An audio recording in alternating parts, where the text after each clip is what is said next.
Bonjour, chers choisis de Jésus, nous revoilà à nouveau. Depuis une semaine s'est passée. Je suis heureux de te retrouver aujourd'hui pour te parler de conversion et de renoncement. Ce sont les deux thèmes que je t'ai annoncés la semaine dernière. Peut-être te demandes-tu pourquoi j'aborde ces deux thèmes ensemble. Eh bien, en fait, je me suis aussi posé la question pendant plusieurs jours, je dois te l'avouer.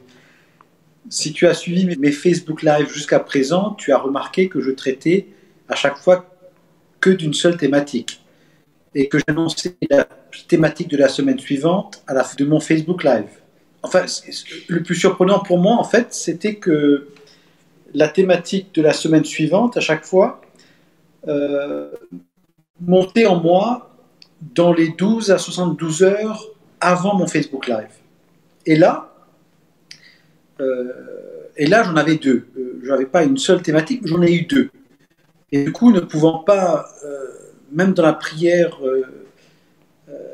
poser un choix entre les deux, ben, en fait, je les ai pris, quoi. J'ai pris les deux thématiques. Et en vérité, je crois que ces deux thématiques vaincra. Alors, je vais commencer. La racine latine du mot conversion signifie retournement et changement de direction. Ce qui est extrêmement intéressant de noter, c'est que la racine latine provient en fait de deux mots grecs, de sens différents. Le premier sens signifie un changement d'orientation impliquant l'idée d'un retour à l'origine. Et le second sens signifie un changement de pensée, une sorte de repentir, impliquant l'idée d'une mutation et d'une renaissance. C'est intéressant. Peut-être as-tu déjà noté la pertinence de ces deux sens. Pour effectuer un retour à mon origine, je dois changer d'orientation, ce qui implique un changement de pensée. Alors, en d'autres termes, si je m'inscris dans une démarche de conversion, donc, je vais vivre une renaissance qui me conduira à ce que j'étais à l'origine de ma conception. Je vais devoir changer la manière dont j'oriente ma vie et par voie de conséquence, changer ma façon de penser avec une notion de repentir. Ça, c'est pour la conversion. Maintenant, voyons le renoncement. La racine latine du mot renoncement signifie annoncer, faire savoir dans un mouvement de retour, comme pour rendre compte. Alors, pareillement, mais la racine grecque met l'accent, elle, sur le fait d'affirmer un manque de lien avec la chose dont on veut se délier. Elle invite à oublier ses propres vues sur la chose, donc, et l'intérêt aussi des autres sur la chose en question.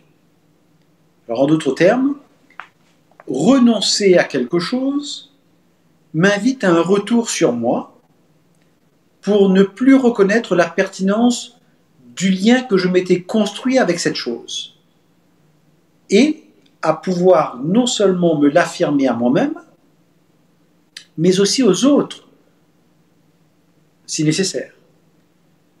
Le renoncement m'invite donc à une prise de conscience de quelque chose qui n'a pas sa raison d'être.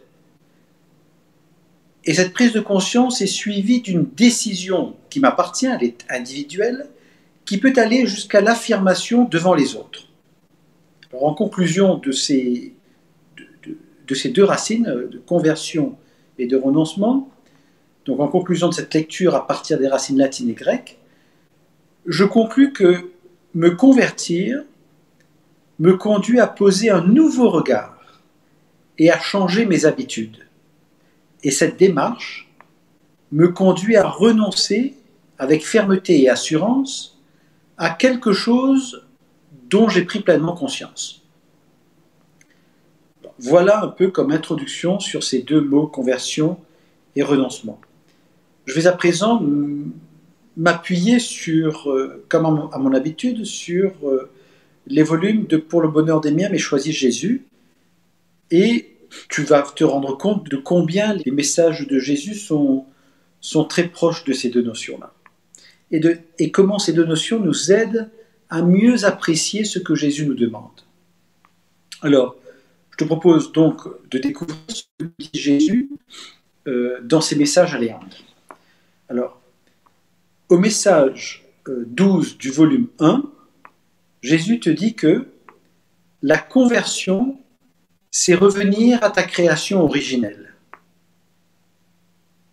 Au message 132 du volume 1, Jésus te dit « Je te demande de renoncer à tes façons de faire, à tes façons de penser, à tes façons de te comporter, à tes peurs de déranger ou de te faire déranger. » En d'autres termes, si tu veux revenir à ta création originelle, à cet être d'amour dans le sein du Père, tu dois te convertir.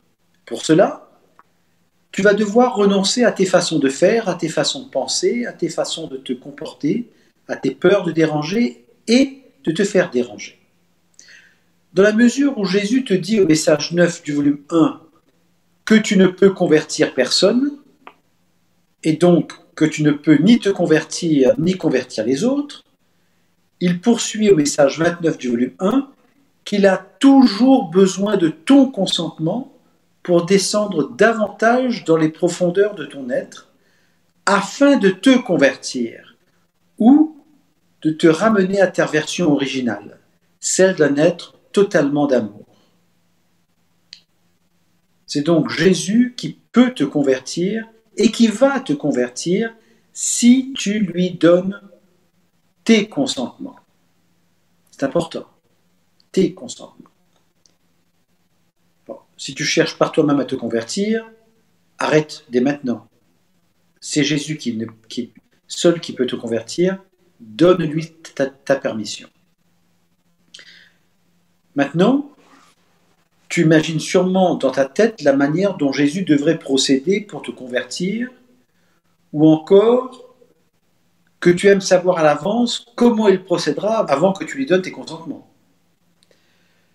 Tu as sans doute, comme moi, le désir que cela se fasse rapidement et sans douleur, ou encore que cela se fasse selon tes idées à toi.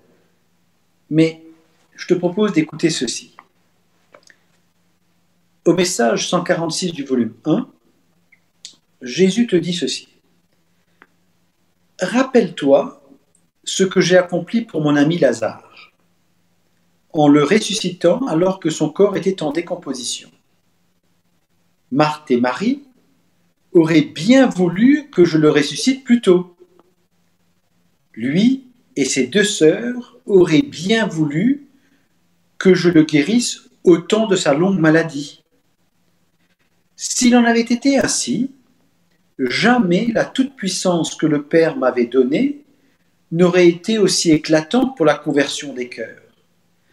Combien de cœurs se sont tournés vers moi et continuent de se tourner vers moi à la suite de ce miracle. » Alors tu vois, quand Jésus prend en charge ta conversion, il prend aussi en charge celle de tes proches, de tes connaissances, de ceux et celles que tu côtoies. Il voit plus haut, plus loin que toi. Exactement lorsque tu étais sur les bancs de l'école et que le maître te faisait suivre le programme d'apprentissage selon une séquence bien établie. De même qu'à l'école, tu rentrais chez toi avec des exercices à faire à la maison pour renforcer ton apprentissage. De même, Jésus te dit au message 54 du volume 1 que la prière et le jeûne sont toujours indispensables pour la conversion des cœurs, les oui d'amour. Pour t'aider à voir plus clair sur ce chemin de conversion, je te propose quelques extraits du volume 3. Ce premier extrait que je vais prendre fait référence à une agression subie par Léandre. Alors, au message 54, Jésus dit à Léandre Regarde seulement ce que tu as vécu lorsqu'un malfaiteur a arraché de ton cou ta chaîne et ta croix. Au lieu de te révolter contre lui, tu as été pris de pitié pour lui et tu les lui as donnés en me demandant d'agir par cette croix pour le convertir. J'ai alors entendu ta prière, j'ai agi dans son cœur, j'ai agi dans le tien en le gardant dans la paix, et j'ai agi dans le cœur d'Élisabeth à travers ce petit événement. Donc Léandre a vécu une agression, il a choisi d'avoir pitié du voleur en se tournant vers Jésus, et qu'a fait Jésus? Il a agi dans le cœur du voleur, dans celui de Léandre et dans celui d'Élisabeth à qui il avait partagé cet événement. Jésus prend en charge toutes les personnes concernées. Alors, une question pour toi. Acceptes-tu de ne pas réagir avec violence à une agression pour profiter de celle-ci, pour demander à Jésus de convertir le cœur de tous les protagonistes?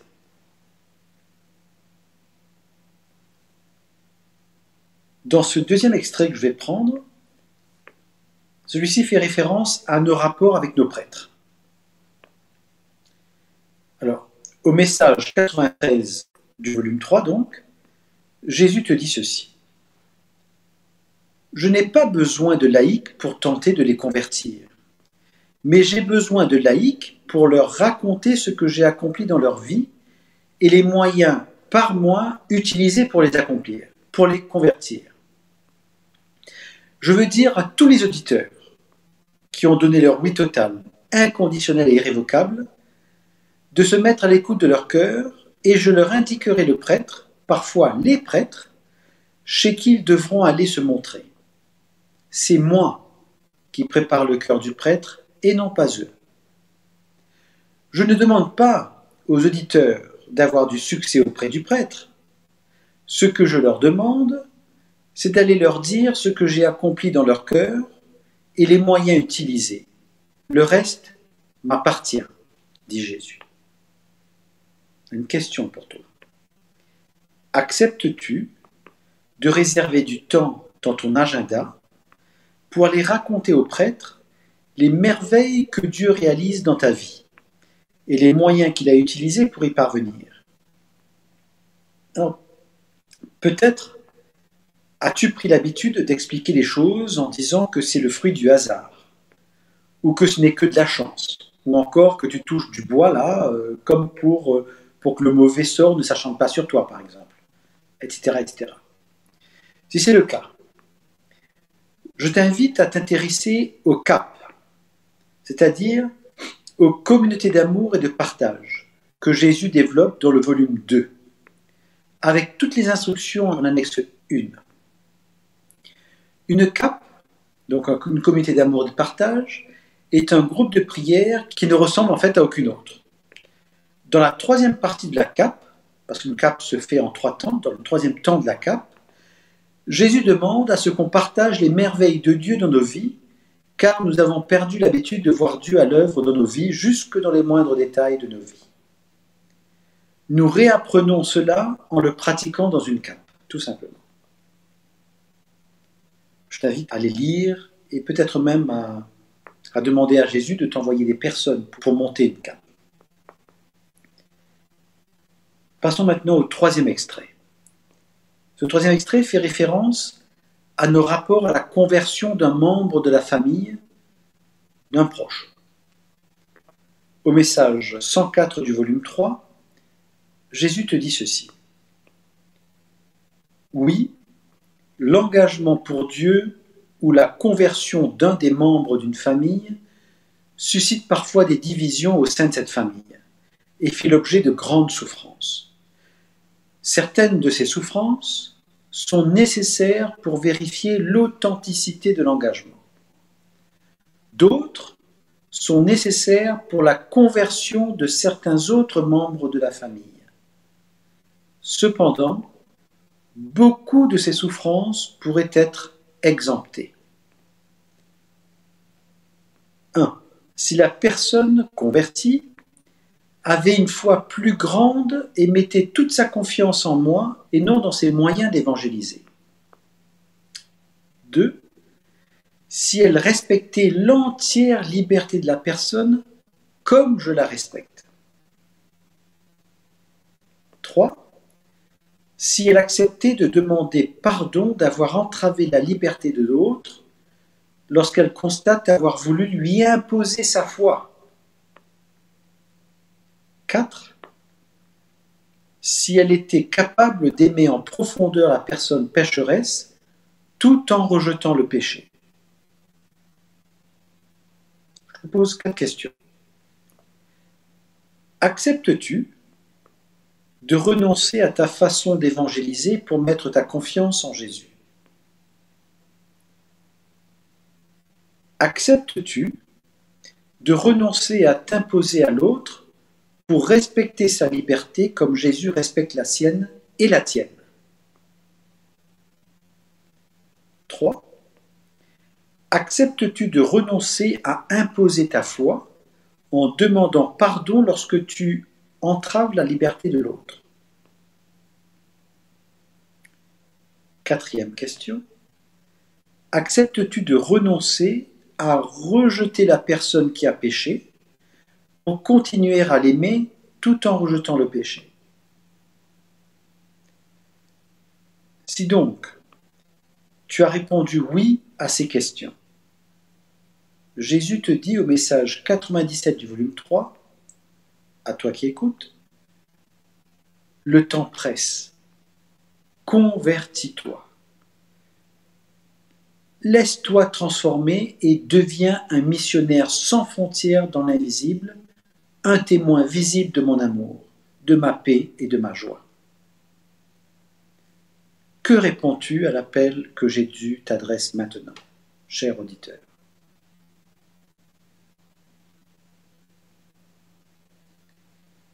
Je te propose maintenant d'approfondir ce qui t'attend. Au message 57 du volume 1, Jésus s'adresse à toi, qui a répondu oui. Je veux te rendre parfait.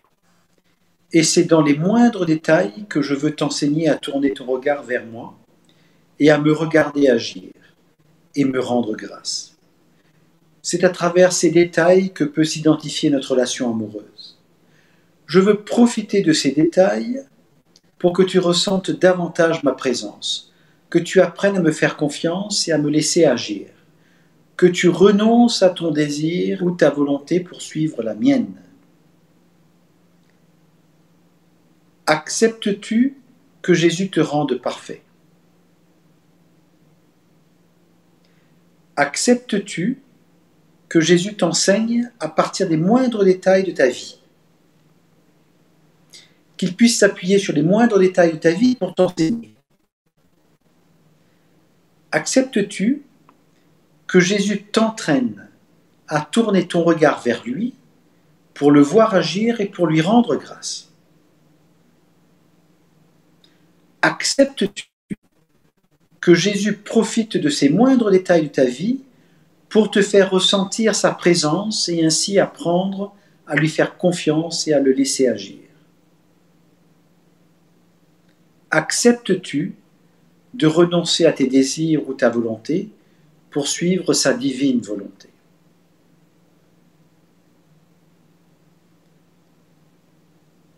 Au message 46 du volume 1, Jésus te dit que le chemin de l'amour est simple et facile pour celui ou celle qui s'y engage pleinement et totalement. La grande difficulté réside dans le fait de s'y engager pleinement et totalement, car il suppose le renoncement au chemin. Acceptes-tu dans ce chemin de conversion de renoncer au chemin du monde pour permettre à Jésus de rendre facile et simple ta conversion, ce chemin de l'amour?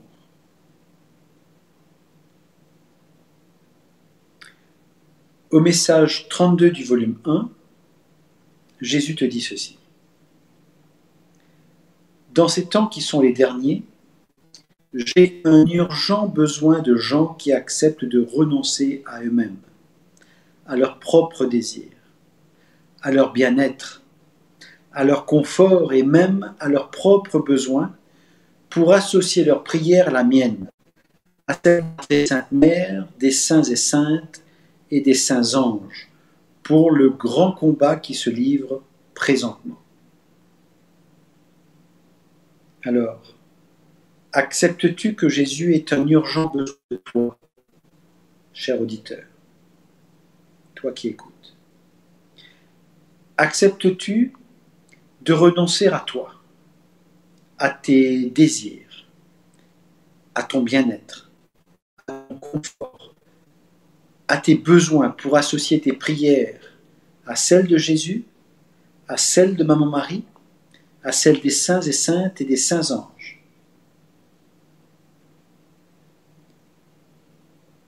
Pour te rassurer quand même, sur tous ces renoncements, Jésus te dit au message 47 du volume 1 que le Père respecte toujours la grande liberté qu'il a donnée à ses enfants de la terre. Un cœur ne peut être violé, il ne peut qu'être séduit. Alors au lieu de te préoccuper, c'est Jésus qui parle, au lieu de te préoccuper de ce que le Père va faire ou non, pourquoi ne pas regarder chez toi d'abord, ton cœur à toi? A-t-il complètement renoncé au mal?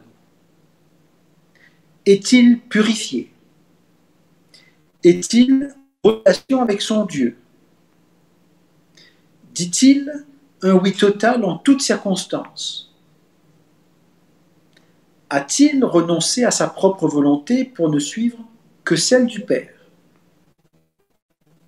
Est-il devenu l'amour? Alors, peut-être te demandes-tu ce qu'il te faudra faire lorsque tu seras face à un problème et que tu devras trouver une solution pour avancer. Si c'est le cas, alors écoute ce que te dit Jésus au message 69 du volume 1. Tu n'as pas à chercher la solution, mais bien à attendre qu'elle te soit inspirée. C'est là un grand passage pour toi qui a traversé une bonne partie de ta vie à chercher des solutions aux problèmes qui se sont présentés à toi. De plus, tu as développé une confiance à tes solutions. Il faut que tu renonces à cette façon de faire et de penser pour attendre que ma solution te soit inspirée et elle te sera donnée au bon moment. Fais-moi confiance, je t'en donne ma parole.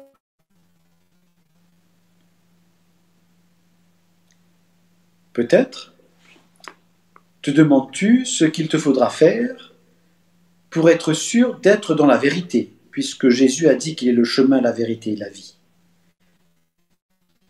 Si c'est le cas,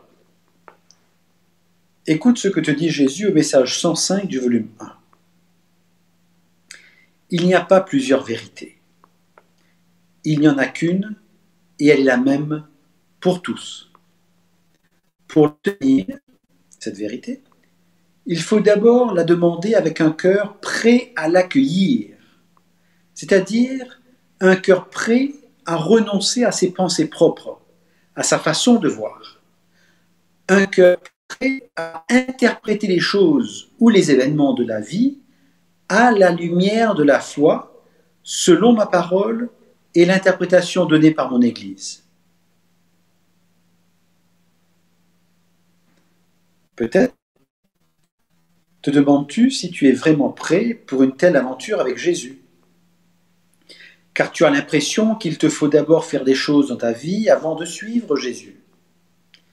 Tu souhaites peut-être faire comme ces personnes de l'évangile de Luc 9, à qui Jésus dit « Suis-moi » et eux de répondre « Seigneur, permets-moi d'aller d'abord enterrer mon Père » ou « Je te suivrai, Seigneur, mais laisse-moi d'abord faire mes adieux aux gens de ma maison » ou encore en Genèse 19, lorsque la femme de Lot regarda en arrière au moment où Dieu fit tomber du ciel sur Sodome et Gomorrhe une pluie de soufre et de feu, elle se transforma en colonne de sel.